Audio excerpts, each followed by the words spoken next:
চলো এই পর্যায়ে আসার জন্য প্রথমে এই কাপের 1 কাপ চিনি গুঁড়ো নিয়েছি এবং নিয়েছি 1 কাপ তেল। সেটাকে ভালোভাবে ফাটিয়ে নেওয়ার পর ওই কাপেরই 2 কাপ নিয়েছি ময়দা, সেটাকেও একসঙ্গে মিশিয়ে দিলাম। তার সঙ্গে সামান্য নুন, বেকিং সোডা এবং কোকো পাউডার দিয়ে ভালো করে একটা মণ্ড তৈরি করে নিলাম। তারপর ছোট ছোট বলের আকারে ভাগ করে নিলাম। তারপর হাতের তালুর সাহায্যে চ্যাপটা চ্যাপটা আকার করে নিলাম। যার যার যেরকম ইচ্ছা সে সেরকমই করে নিতে পারে। তারপর একটা থালায় সামান্য তেল নিয়ে ভালো করে হাত বুলিয়ে নিলাম। একটা বিস্কুট ছুরি দিয়ে কাট লাগিয়ে নিলাম এবং একে একে থালার উপর সাজিয়ে নিলাম।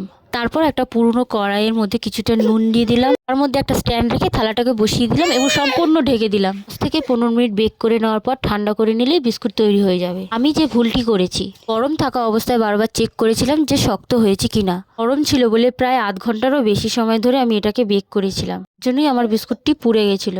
পিছনের অংশটি ভালোভাবে চেঁচে খাওয়ার পর খারাপ লাগছিল না। কিন্তু ভিডিওটি যদি ভালো লাগে তাহলে একটা লাইক কমেন্ট করতে ভুলবেন না। কিন্তু দেখা হবে নেক্সট কোনো ভিডিওতে।